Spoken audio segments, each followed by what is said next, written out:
Hello, everyone, and welcome to another episode of Talking Games with Kellie and Andrew. I'm sick. I am not sick. I think that's kind of rude of you to leave me out in the cold like that. I was not feeling great last week. That doesn't doesn't help. Oh, okay. Sorry. Well, I am sorry that you're not feeling well. I'm feeling great. That's okay. It's like... Just kidding. I sound fine, and it's a podcast, so that's kind of all that matters, right? Yeah. You don't have to have like an energy or like... No. Emotional state. Right. Well, Kellie, there's lots... Well, there's kind of not a lot, but there's kind of a lot to talk about. Does that make sense? Sure. Yeah. A short list of big stories. Yeah. I want to kick things off. I don't know why I said it like I do, like I'm in, like it's mine.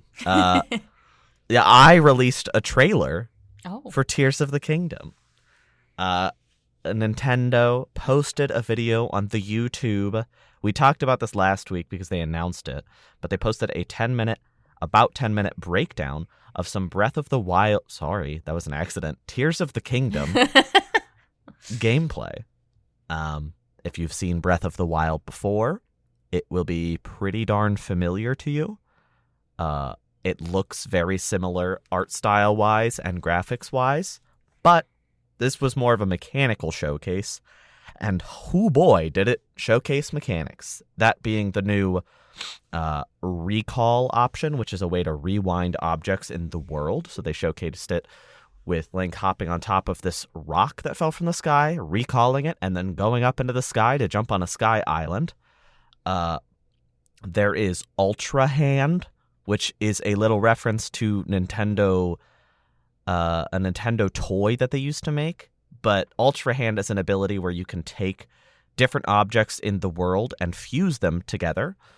That being used for like creating boats or cars, kind of like what we saw in that one trailer, but we didn't know a lot about it. And then also a fuse ability, which is a little bit more straightforward, and that is fusing something in your hand with either an object in the environment, so like, say, a stick that you're holding with a rock in front of you, or fusing, say, a monster part with an arrow that you're about to shoot. So they showed off Keith's eyeball being combined with an arrow, and that made it a homing arrow. This is a showcase that if you're interested in the game at all, I highly recommend watching, because it gets the mind a-running. Kellie, what did you think? Did you run? I did a little bit. I ran. I like Link's new look. I like his long hair. He's kind of slaying. Yeah. Kind of? Completely. Well, he's definitely slaying. I think it's cool to see the new mechanics. I think it's a good way to get excited for the game, especially because you don't realize it, but we're like way closer to release than like time really has flown. It's a couple weeks. I know. So I think it's exciting. I'm excited to see how people use these mechanics in the game, because I feel like some of the fun of Breath of the Wild was like seeing stupid videos on Twitter of people finding new and innovative ways to just like break the game using game mechanics. So I'm excited to see that arsenal being expanded. Is this the first time that everybody is universally excited for Nintendo to ship a broken game? I think so.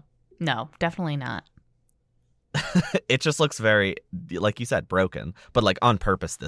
Not that Breath of the Wild was broken, but people loved breaking it, and it feels like this time they're giving the tools more upfront for you to shatter its systems in the most fun way possible. Yeah, it feels like they're acknowledging that and being like, you know what? We love when you guys have a good time, so we're going to let you have an even better time than we did last time.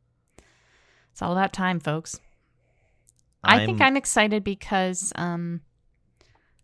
this trailer, well, it's more than a trailer. It's a whole 10-minute thing. I mean, it's like, yeah.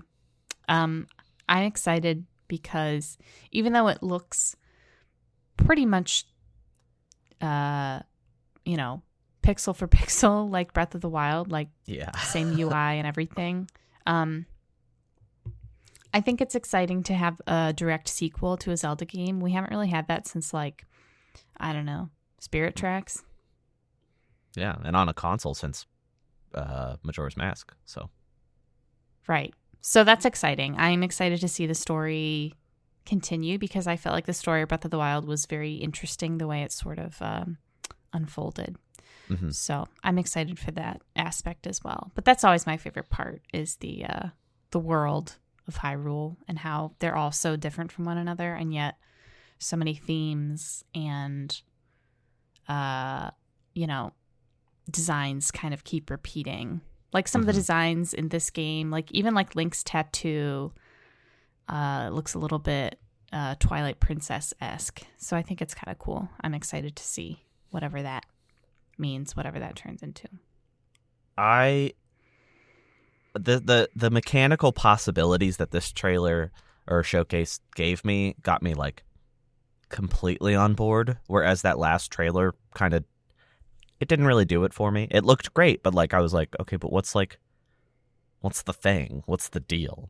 Yeah. And I feel like this showcase was them being like, we're not going to tell you why the story's exciting, but here's the deal. And I'm like, oh, cool. I just asked what the deal was. Thank you. Right. And Right. It feels like it was, it feels more justified now. yeah. And the Sky Islands that they called them look a lot more expansive than I think they hinted at before, which means a lot more completely new geography. And that's really exciting to me because I think that was my biggest concern, was just repeating the same spaces. Right. Right. Big same map. Yeah, and they still haven't told us even the premise of this game, which I consider a good thing. I think if it was not good and they knew it, they'd probably do like a lot of marketing to cover that up. But right now they're showing nothing, so I think that's like a sign of confidence that they're like, oh, we don't need to show you. You can wait. Yeah. I can't recall what Breath of the Wild's marketing was like. I don't feel like I remember them going too much into detail about the story of Breath of the Wild either, other than like the Sheikah slate being... The January 2017 trailer showed clips from almost every one of like the story flashbacks. That was like Spoilerville. That's crazy. So, and it shows like the scenes of like Link kind of dying in the flashback, because he like dies and then hibernates for 100 years and then you wake up as Breath of the Wild. They show that like in the trailer basically, and then like Zelda crying and stuff. Yeah. So I maybe think they learned it was their still lesson. yeah, that's what I'm thinking. This is still like, that was still vague, but it also like showed a lot of key scenes, whereas now it's like we just keep seeing that same presumably Ganondorf figure, and that's it. Like that's all we've really seen outside of some ominous gameplay. Yeah, very ominous. Some Zelda backwards falling. tinkling music. And Zelda falling a lot. Zelda's been falling since 2019. Yeah. Poor girl. She's a bit of a klutz. It must be exhausting, but I'm fully hyped. You can tell because they announced a Switch OLED, and I bought it. Oh. I was planning on getting one fully because my partner and I will be, they'll be living in another state for a few months on a work program, and we need 2 Switches because we both got to be playing Tears of the Kingdom. So we were waiting to see, maybe there's a Tears of the Kingdom one that we can buy, and then it happened, so we went for that. So I'm excited. I guess we only have a few weeks left. That's kind of weird. It's like a month and a week from now. I know. Time passes very quickly as you get older. I'm learning this. You called me old before we started recording, and now you're calling me old on the show. Well, it's time to embrace your geriatric nature. Okay. Much like... Yeah, go for it. No, I can't find it. I can't find the thread there. Hey. Okay, hold on. I got it. Okay. So, okay, so you're geriatric, you're an old person, right? Yeah. You know what old people love? Bingo. Where's everybody going? Bingo night? Got him. That's a little Resident Evil 4 reference because our next story is all about Resident Evil 4 and how it sold 3 million units in the first week. I lied. in 2 days. I was going to say that actually is not. I mean, that's impressive, but like a week is like 7 whole days. I got confused because Village sold 3 million in 7 days, and then I just wrote it down. But Resident Evil 4 sold in 2 days. So Yeah, that's why I'm sorry for deceiving you. that's okay. That's all right. I trusted you and you betrayed me, but that's okay. Well, I'm gonna get Sorry. over it. Not a big deal. Having a little bit of a Leon Kennedy and Ada Wong moment here, where I'm being betrayed. Just kidding. That doesn't happen. Just kidding. Spoilers. Anyway, so Resident Evil 4 has sold 3 million units in 2 days, which is 48 hours. For those of you who know math. I don't, so I appreciate it. This is pretty big, but I'm also like not surprised because not only is Resident Evil 4 probably the best Resident Evil game and also probably the most anticipated of all the remakes. It was also, I guess those were the reasons. That was the whole sentence. But I bought it, not in the first 2 days. I actually just bought it on Friday. So You're contributing to the new statistic that we're going to hear about next week. yeah, probably. I am excited to play it. See my little Leon Weon, my little Ooh. wee wee, my little Lee Stop. my little ooh woo, my little cat boy. Okay. That's better than wee wee. You don't like wee wee? You don't like Leon? Sorry, that was a bit of a loaded question. Like French, like wee wee. So anyway, I also played it, but I think we should just wait till we both played a bunch more, so we can have like a thorough discussion and tear that game to shreds because we both hate it. Wow. No, it's really good. Is it? Yeah, I've played a few hours. I haven't made it as far as I want because, well, I'll talk about that a little more when I talk about what I'm playing later. Okay. Kelly, you know it sold a lot less than 3 million units? Like a lot less? There's a 3 in the number still, though. Yeah, it sold 10% of that. What? What sold? PlayStation 10%? VR 2, according to a Bloomberg report, has sold 270,000 units within its first month on the market.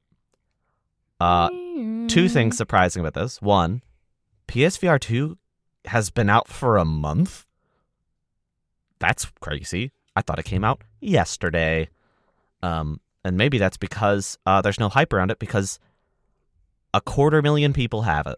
That's really, really, really, really bad for a piece of hardware from a major manufacturer. Yeah.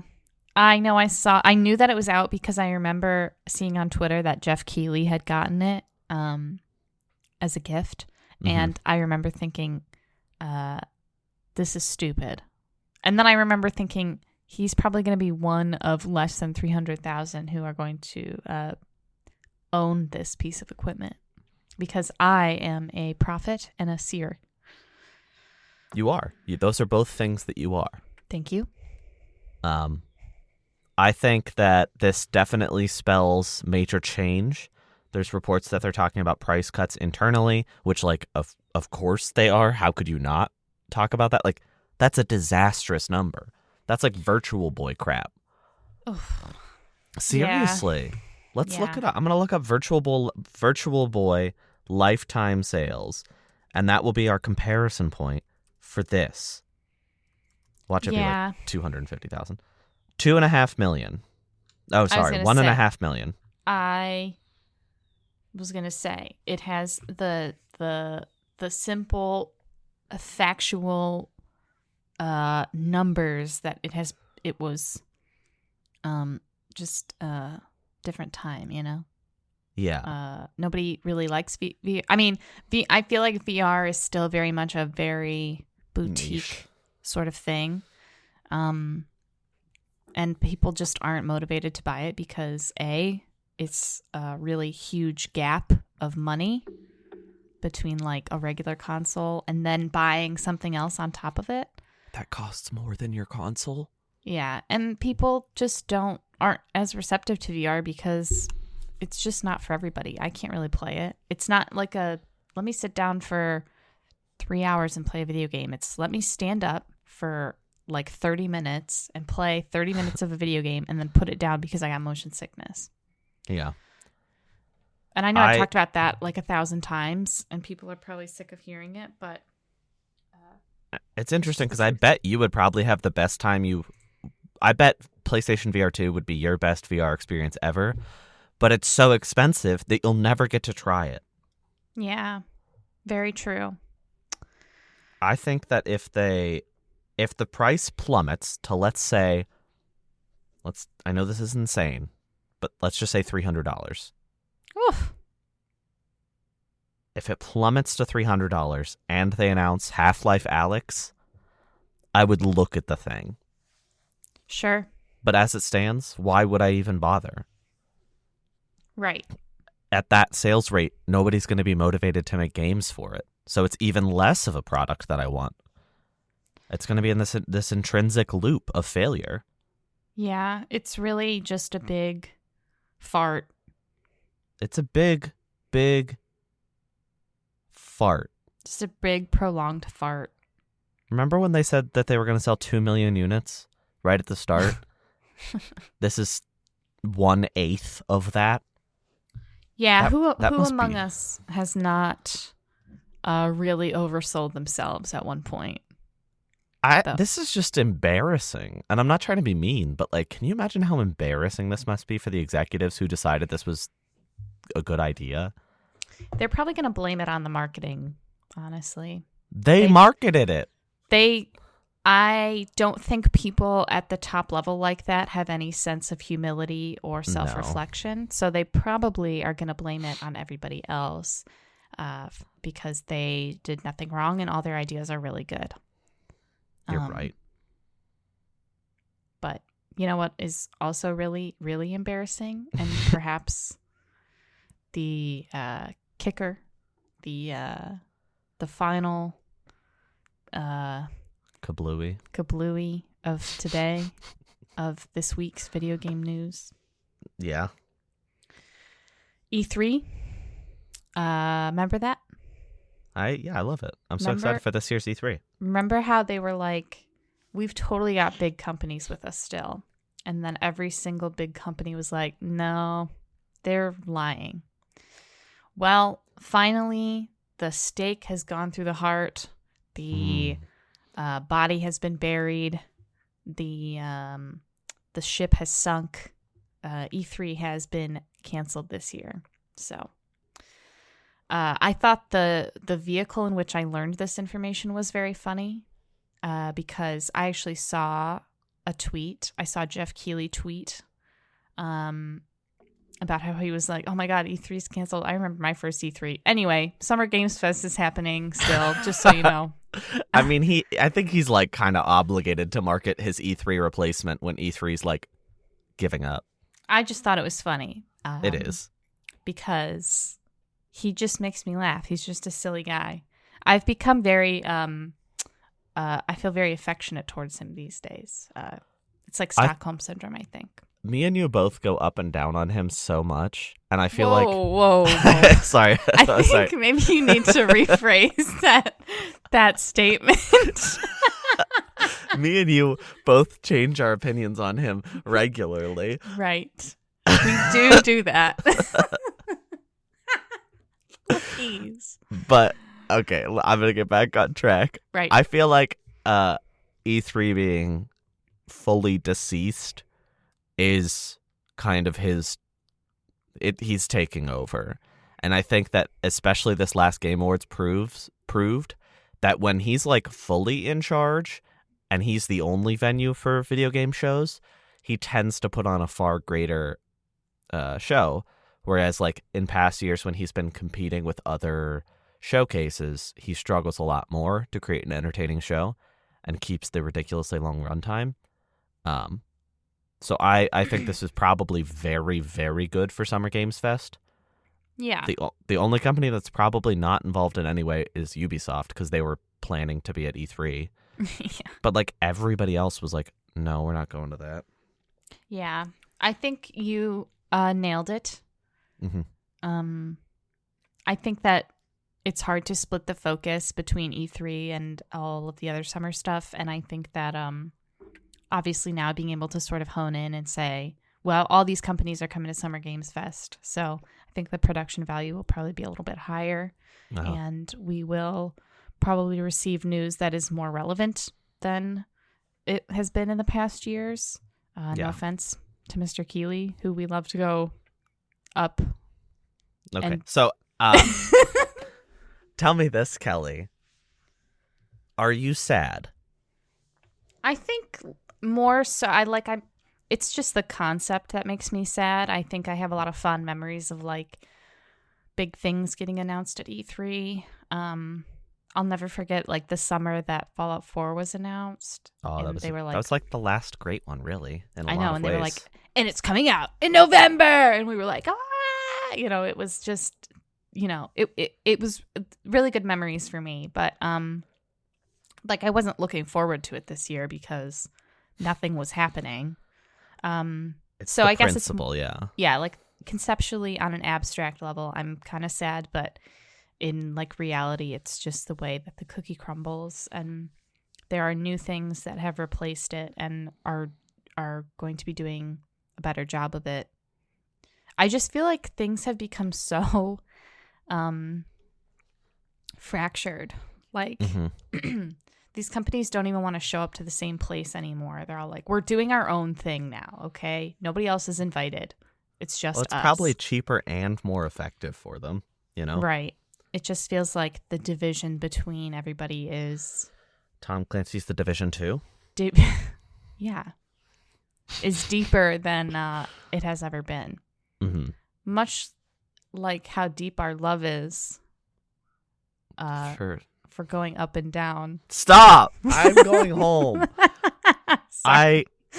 I want to say that I'm sad, and you're sitting here making fun of me. Tell me how you feel about E3 being canceled. I'm sad. Yeah. That's it. No, I'm like, because, E3's been dead for a while, if we're going to be honest. There was that one, our show kind of got its start because of E3 2021. That was like episode 6 or 7. And I think that a lot of staples of what we've made here kicked off there. So in that sense, I have a sentimentality towards it. But that was like the last breath of an already dead beast. Mm-hmm. That year we talked probably similarly as much about Summer Games Fest. Maybe not quite, but like there was definitely a lot going on outside of E3, but it just felt like E3 because it's that week of news. And that's still going to happen. It'll just be a couple weeks instead of one strict, because like all the conferences took place in like 4 days. That was so much, and now it's just like, we'll spread them out over 2 weeks, maybe 3 weeks, and there's a few outliers. So I'm okay with it because like the games are coming out regardless of how they're announced. This isn't going to affect game development or game announcements at all. This will just affect when we hear about things and how. But realistically, like especially you and I, we're still gonna watch everything. Right. Maybe the average viewer might pick and choose more, but me and you, we're freaking journalists. We gotta watch it all. Sure do. I got my eyes open. I got my eyes closed because I'm tired. Oh, well, open them up. Crack those bad boys open. I will, because guess what? You know what we're gonna be doing in a few days? What? I'll give you a hint. Wahoo! Oh. We're going to be drinking Yahoo chocolate milk? It's Yoo-hoo, isn't it? You're right. Yahoo is the search engine. We are going to be searching yahoo.com for images of Jeff Keighley. You got me. Nah, we're seeing Mario movie. I think we already kind of announced it, but like we committed a dinner plan, so like now we can't back out. Yeah, we're in. Both feet. Both feet are ready to just step on Mario's skull. Oh, geez. I'm Well, sorry, I that was didn't do violent. all that. The initial impressions have come out, and we kind of talked about this before we recorded, but like, it's good. And I don't hear anybody being like, "Oh my god," but I hear a lot of people being like, "Wow, great Easter eggs and cute story," and I'm like, you know what? It's kind of all I need. Yep. I just want to Especially, have fun. I hope to goodness that there's something Kirby in this movie. That's just what I decided right now that I want to see on the big screen. I want Kirb. Yeah. Here's what I want. Huh? I want to sit down with a big bowl of popcorn Mm-hmm. and a big Coke slushie. Uh-huh. I want to see that little pink fellow Little pink roll fellow. across my screen and go, Hi. and go, wah! You know the noise that he makes when he's sucking? Oh, like. Yeah. But he makes like a little like, wah! Like it's like a little. Yeah. I want to hear that. I don't think you will. That's all I need. I know there's a post-credit scene, so we have to sit through the whole credits. What if there's a Kirby movie coming out? That's what it probably will be. Who would play Kirby? Me. Danny DeVito. Me. Oh, okay. Me. Well, Do you Danny know? DeVito can be a form of Kirby. You're right. Do you know when I do the bit where I'm like, now I'm close to the microphone? You know, because you can see my video. Right. Kelly's camera's dead, so I am on screen, whereas normally I minimize my video, and I just lean forward, and I'm like, Kelly is never surprised by this bit, is she? I feel like she's been deceiving me and the audience this whole time. What? Do you want to know what I've been playing? I sure do. I sure do. Yeah, Me? you don't have a camera, you can do that bit, and I won't even know it's coming. Okay. Sorry. Poor audience members. Well, sorry, y'all. I was Yeah. committed to the moment. Just like I was committed to Octopath Traveler 2. I finished it. Woo! Woo! Took me 45 hours. Game was pretty darn easy. Final boss took a couple tries. He was a little annoying because it requires you to use all 8 party members, and 4 of them were level 70, and 4 of them were level 32. Ooh. So 4 of them had a much tougher time. But I kind of figured out some strategies, discovered some new things. I had a disgusting surplus of money because if you steal from every person that you meet, which is what I did because I had the thief as my main member, you have more equipment than you could possibly need and tons of stuff you get to sell for money. And I did all that, and I had like $800,000, which is as much as it sounds like. And your merchant character has the ability to pay for a really high power attack, and it's $30,000, that's a lot. But if you have $800,000 and no battle following the one you're doing right now, that helps a lot. So I was able to get through it, even though it was a little tough. Power went out during the fight. That was not fun. No, that's bad. I was like 15 minutes into an attempt, and it went out, and I was like, no. I'm sorry. And it was a blink, too. It wasn't even like it went out. It just blinked, and I was like, are you kidding me? That's awful. That's an awful feeling. Yeah. And then I didn't try again because I was like, power is going to go out like 4 more times. And then it did. It went out, I think, 6 times. So Jeez. it was just on and off. And then it was off for like 10 minutes. And then it came back on, and the wind stopped, and I was like, I guess I could play Octopath Traveler 2 again. I finished it, loved it. 45 hours, like I said. Highly recommend it. I've talked about it plenty, so I'm not going to go too deep. But if you're interested in that kind of JRPG formula, an old-style Final Fantasy job-based RPG, top of the line. I also played a game called Rollerdrome. What? Oh. Why are you making fun of me for saying one sentence per letter? I just thought your delivery was very interesting. Bad. Oh. I played Rollerdrome. It was on sale. I've been wanting to play it. It's kind of like a combination of Tony Hawk meets Super Hot meets Sable. So it has the visual style of Sable, that cel-shaded look. It has the mechanics of Tony Hawk in that you're in a skate rink doing tons of tricks, and those tricks are used to reload your guns, which you shoot in a very Super Hot fashion. I really loved this game. It was pretty short, which was a blessing because I've been pretty behind on my list of games because I'm trying to finish 52 games this year, and I'm not on track to do that yet. Oh. But this is helping. That made up for some of it. Top of the line game. If you're listening to this at time of release and you have a PlayStation, it is on sale, half off.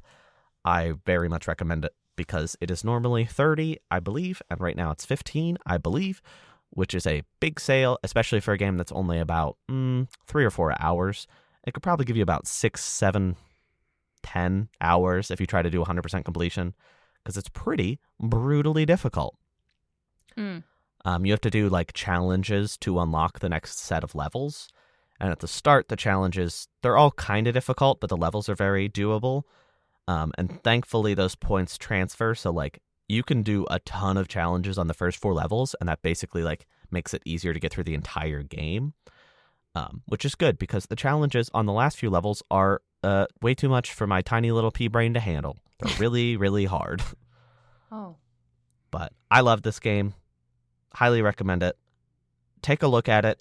It's kind of easy to tell if it's your jam just from watching footage. Again, it's called Rollerdrome. I think it's on PlayStation and PC only, but I wouldn't be surprised if this is the kind of game that comes to Game Pass in like 6 months or a year.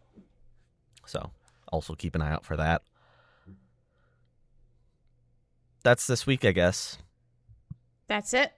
That's it. All I could think about is the Burnt Wood Tavern. No, what's the name of the restaurant we're eating at? It's like the Oak Barrel? Oak Barrel. Oak Barrel, right? Oak Barrel. Yeah, you're right. Not to dox ourselves, but we're not going to be there, okay? You guys. Well, we didn't say a date.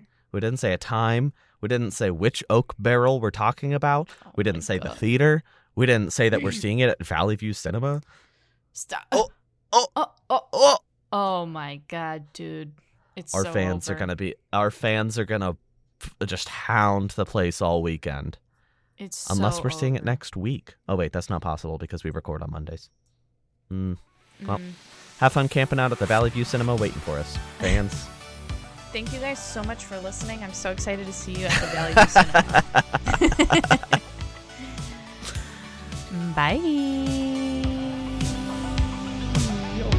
Bye.